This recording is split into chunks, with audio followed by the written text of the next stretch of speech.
Magandang umaga po sa inyong lahat. Bali, ito po, nabenta na natin. Nagtira lang tayo ng isa na gagawin nating inahin. Tapos, nang-ibenta na rin po natin itong mga na dito. At ngayon naman po, tayo ay nagpapaanak po ng baboy. Pero, kanina hindi pa nalabas ang inunan. Ayan, lumabas na pala ang inunan. So, bali, ito po ay nilagyan ko po ng kwarto na ganito. Dahil pagkakalabas po ng anak nito, ay tumatayo, kaya nilalagay ko po dito. Pero nung hindi na po tumatayo, pagod na, ibinalik ko na po yan diyan para sa ganon ay masumbang ng ano yung tiyan ng mga biik habang sila po ay habang umaanak ang inahin ay nadede naman yung mga biik, para sa ganon ay naglalabas po ng natural oxytocin itong ating inahin.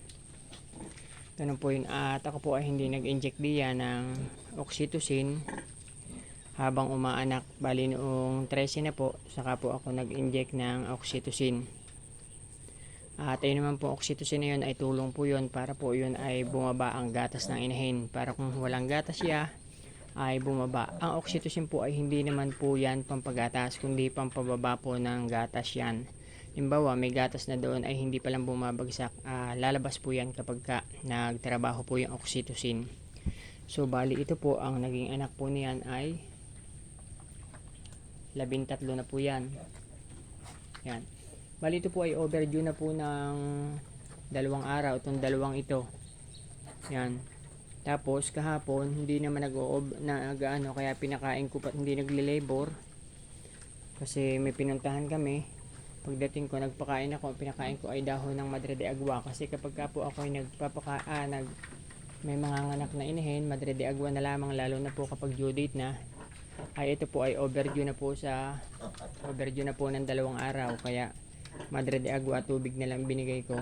Kagabi bago ako matulog, ay yan nga po, at rinig ko ay parang may humahagak na inahin na yung bagang parang gusto magpadede. Kaya hindi naman yung normal, kaya pinuntahan ko. At ito nga po, nakita ko nga po dito ay nakalabas na po yung inunan. Tapos nadede na po yung 13 na yan. Tapos habang yan po yung binisita ko, ito naman po ay nakita ko din ng sinyalis na nagle-labor. Kaya binilangan ko po yan ng, sabi ko, mga 8 oras. Mga 8 oras yan ay mga nganak na.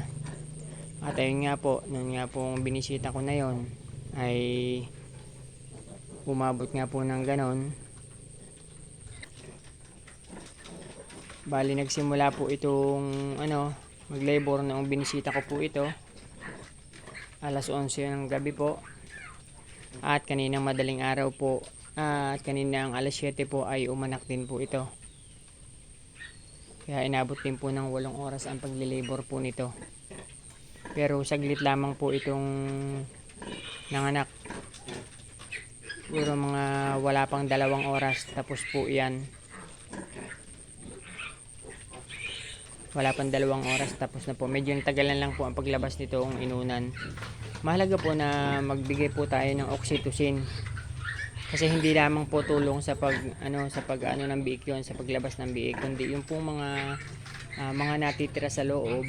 Halimbawa yung mga putol-putol na inunan, kasi kapag hindi yan mabubulok yan sa loob at magkakaroon ng infeksyon ng ating inahin. Kaya yan po ay mahalaga na atin pong mapalabas. Katulad po nito, nung dinatnan ko po ay nakalabas na po ang inunan. Nag-inject din po ako dito ng oxytocin din po, pero ang binigay ko po dito ay 2 ml na lamang. Tapos dito 2 ml na din lamang po. So ganun po, yun po yung tulong sa atin ng oxytocin. Hindi po agad basta-basta ako nag-i-inject katulad nito. Ito naman po ay kaninang umaga ng anak.